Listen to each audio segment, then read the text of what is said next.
yeah, welcome to my show. Still not sure what I'm gonna call it. I don't know what it was called at the top, but that's probably not gonna be what it's gonna be forever because things just gotta keep changing. But what hasn't changed, at least for quite a bit, are my 5 favorite wrestlers to hear about. In the hopes that I hear that they're doing well.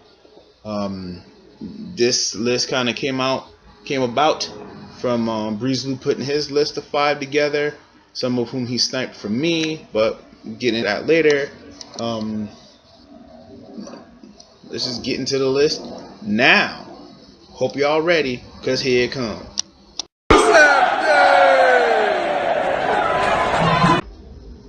Cody goddamn Rhodes.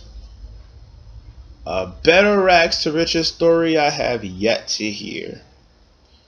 The man has been slaving away in WWE for what to him must have felt like a damn eternity, waiting to get that one big push that I'm sure they always promise is around the corner or something like that.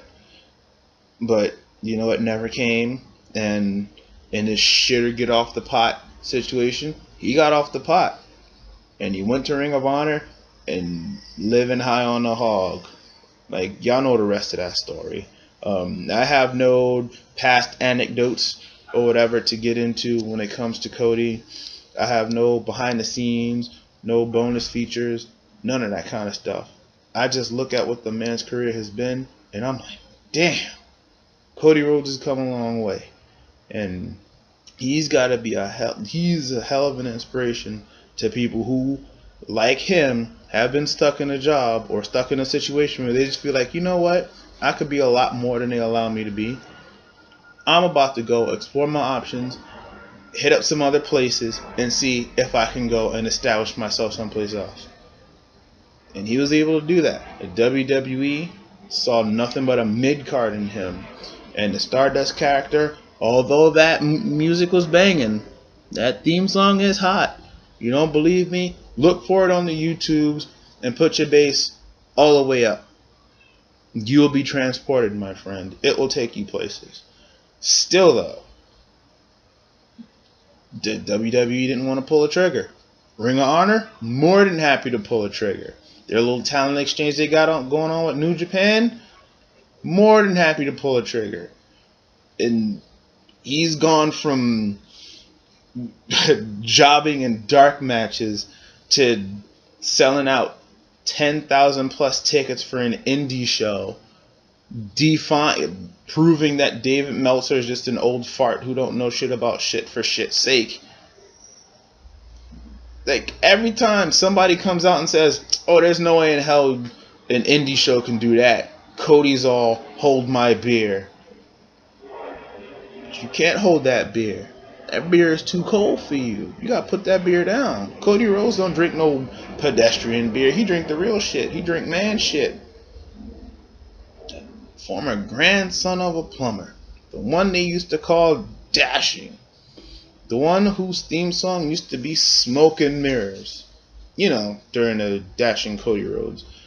We'll call it an era. I dug the gimmicks. Or I dug the ability that Cody had to make those gimmicks work in WWE. And Apple didn't fall far from the tree, folks. Y'all know the legend. Y'all know the myth. Y'all know the legacy. Dusty Rhodes.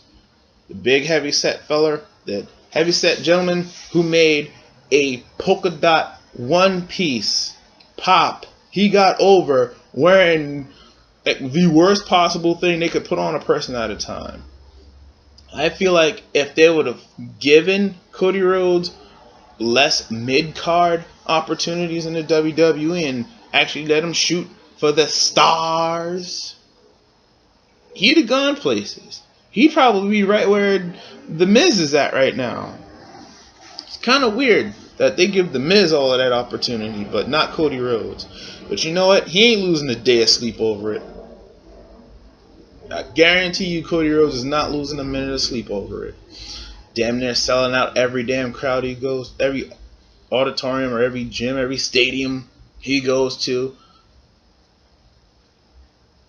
this, as a professional wrestler, I would imagine that we would all want to be in a position where Cody Rhodes is.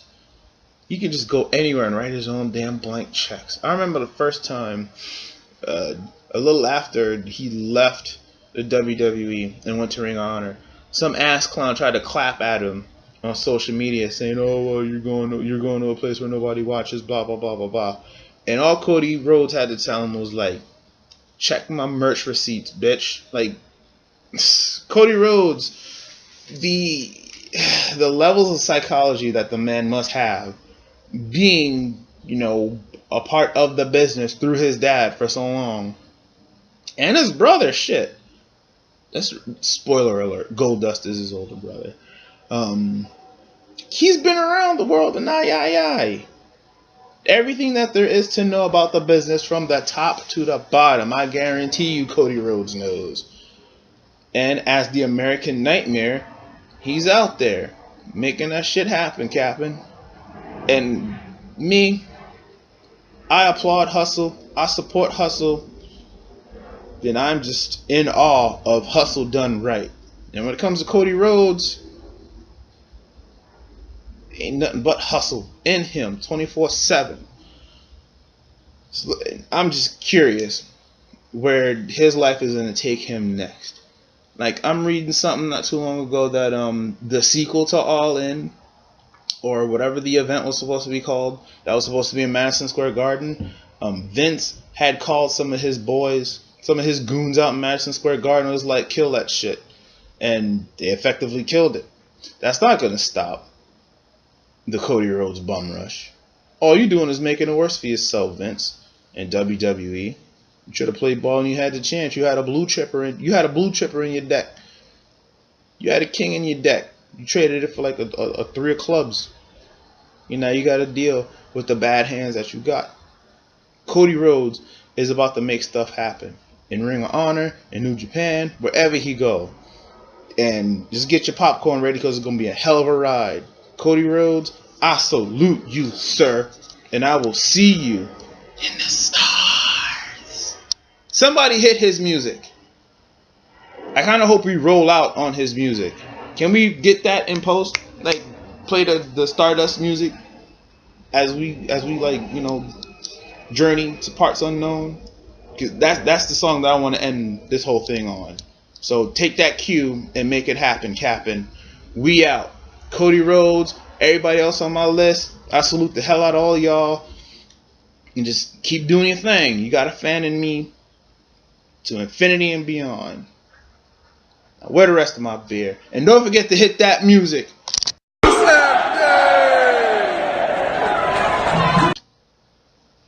Yes, sirree.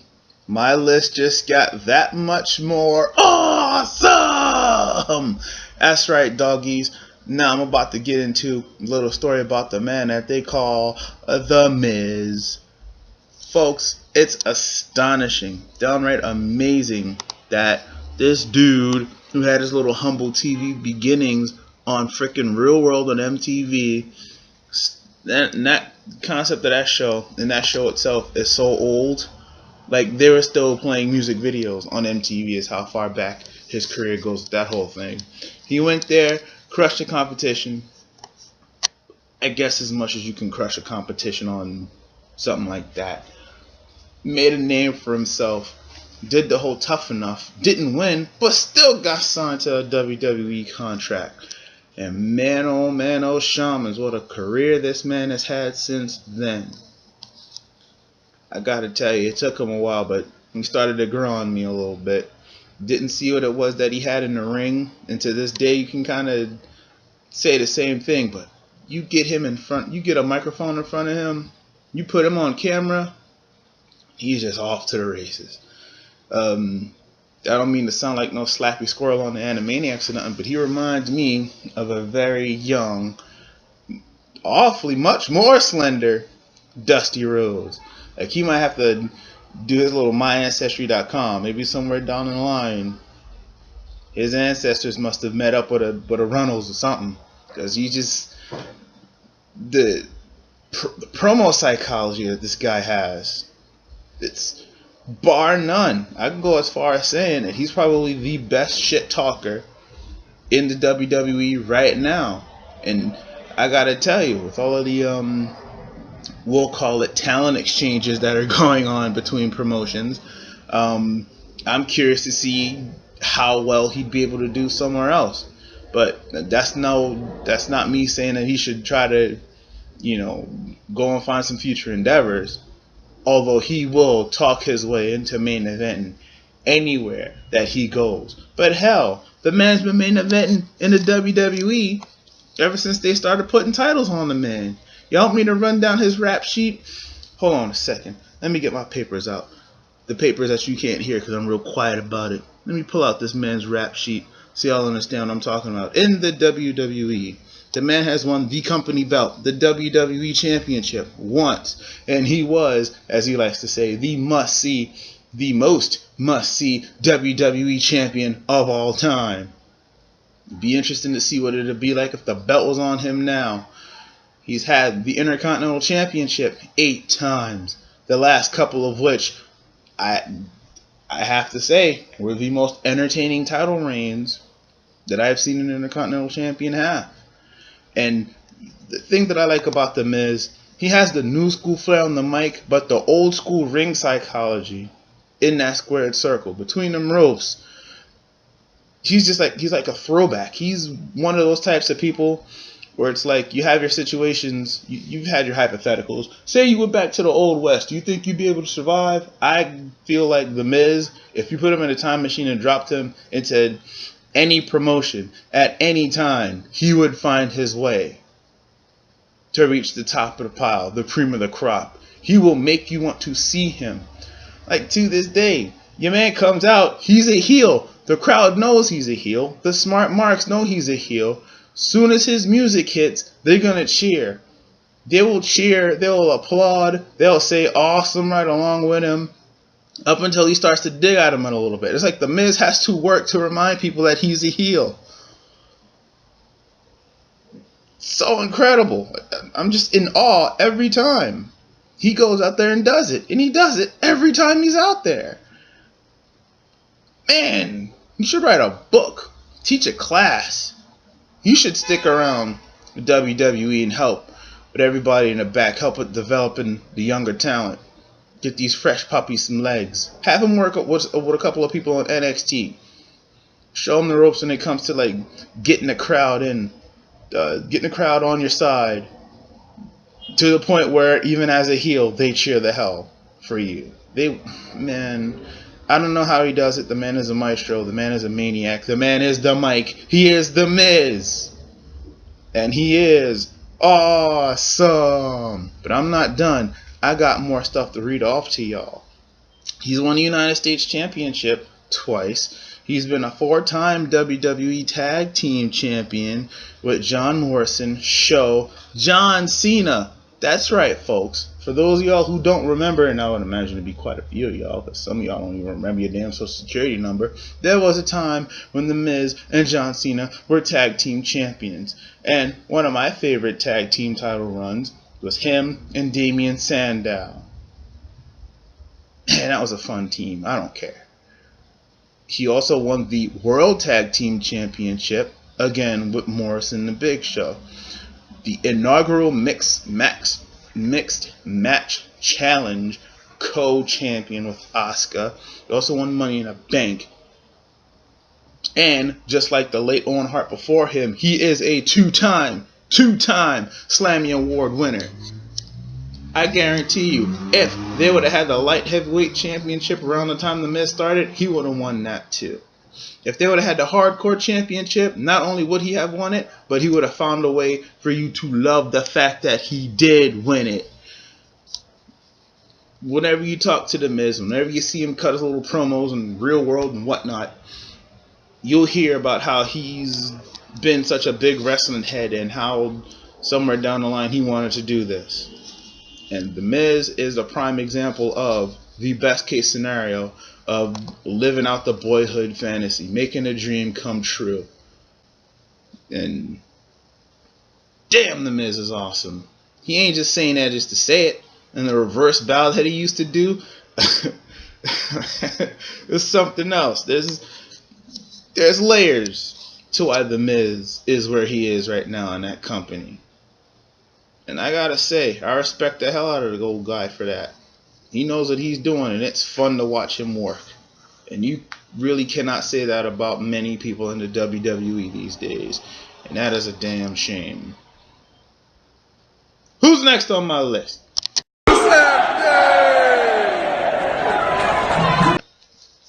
Yup. Keeping it international, keeping it intercontinental with my list. On it right now, Kazuchika Okada, aka the Rainmaker. Is it cloudy around your house right now? It's because we's about to make it rain. But before we make it rain, let's walk through this little light drizzle that I like to call TNA. No, not tits and ass. Total non-stop action. Or Impact, for all of y'all who are still like on their Facebook page or whatever. It was interesting to me that Okada used to wrestle at TNA, in TNA, for TNA, with TNA, however you want to put it. Either way, the Rainmaker was there, barely able to generate puddles, losing dark matches. Stevie Richards beat this man, folks. That's almost as embarrassing as when Alex Wright beat Triple H in WCW. Go on, look it up. It's official. It's real. It's in the books. Either way, it seems as though Okada used his time in TNA to cross that bridge. You know, that bridge between just going out there and being a wrestler and being a sports entertainer of sorts. By my recollection from the people that I talked to on the streets, is that when Okada was originally in TNA, they were arguing that they weren't putting him over because he had no personality. All he was is just get in the ring, show up, do the work, and leave. You've heard that story many times, especially from people who have wrestled in Japan. That just seems to be what they do there. And, they let him go for his, at the time, inability or perceived inability to get a persona. But your boy Kazuchika, your boy Okada, was in the lab, and that's where he came up with the Rainmaker persona. Brought it over to Japan, and the rest is history. Matter of fact, an interesting little postscript to that little anecdote. When Impact rebranded TNA, went to Japan, one of the first things that they did, probably in an attempt to try to revitalize that talent swap relationship that they used to have with New Japan, was apologize for doubting your boy Okada. Don't you just love that shit? I love that shit. And that made me go, man, this Okada dude, he really grew as a person. He got that experience to grow as a competitor, and he's bearing the fruits right now, baby. He's living the life, living the dream, getting the money, the cake and the cream. You hear what I'm talking about? I mean, man, the growth. I guess like the wrestling, the in-ring ability has always been there. And to see somebody with that Western flair to go with that Eastern, we'll say, grit, that gumption, putting together the perfect storm. The Rainmaker coming full circle, folks. I got a million of them. That's just how I do my shit. But yeah, man, you just look at Okada. It's like, man, you would think that if he went to if he came to the WWE, that he would bank kind of hard body and he would really clean up. Well, that's what people were saying about Nakamura, and you see the crap that they're throwing him. So if I'm Okada, I'm staying where I'm at, because he's definitely struck gold. And plus, top tier competition ended up going over to him. The marathon match that he and Omega had not too long ago, and the other ones that they're going to have in the future, like, that's it right there. Like, you're gonna have people flocking over to New Japan just to scrap with Okada. Like, I would imagine that Daniel Bryan would probably try to find some way to get out there and scrap with the boy. I got y'all thinking about that now. Yeah, that's what I do. That's my magic. But goodness. And another thing about Okada that I thought was interesting is that he basically, we'll say, passed the mom test. There are some people who ain't even about that wrestling life. My wife being one of them, who came to me and told me a story about Okada. She was watching this variety show where the topic of the day was a bunch of just wrestling fans that are out there. I think one of them had like a Macho Man or Andre the Giant shirt, maybe a Hulkamania shirt. I don't know, but that's neither here nor there. He was talking about a retirement match that featured Okada. See, he was fighting one of the OGs, the New Japan OGs, named Genichiro Tenryu. Look him up. His name ain't hard to spell. So they threw down on a retirement match, and it was, what you want a retirement match to be: heightened drama, telling a good story. Tenryu fought as if he didn't want to retire, but the young king, the young lion, is just there, and he was tapped to feast, and Okada got the win. The crowd was just, imagine the Shawn Michaels versus Ric Flair match, that retirement match, and everybody reacting when Ric Flair lost. That kind of emotion, I would say turn that up to 11. And that's kind of how that was. Because a dude telling the story on a variety show was crying his damn eyes out, more or less. Well, he was sobbing.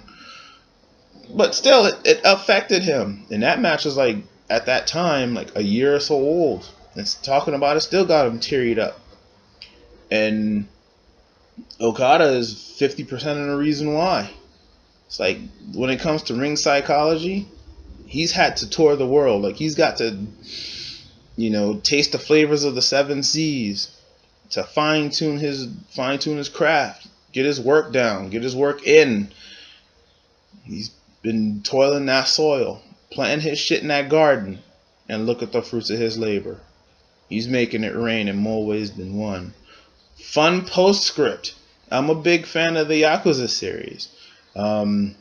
He found his way into it more than once. So, pop culture, he's got that going for him too. And all I can say is, Okada, keep up the good work. Ganbarimasu! That's good luck in Japanese. See, you learned something else today too. Next. Well, folks, I remember to restock my fridge for beer and other adult beverages, but forgot to keep my eye on the watch. I ran a little long with my list, so you have to break it up into 2 installments. Thank you very much for sitting with your boy, the old dirty demon, putting it down for the House of Pain through part 1 of my list. And please stick around for part 2 whenever we decide that's going to drop. We're on a budget, so it might not be as soon as you would like, but it'll definitely not be later than you think. Peace. And Guerrero, he is hurting for certain here, but Guerrero's got a chance now to retain his title.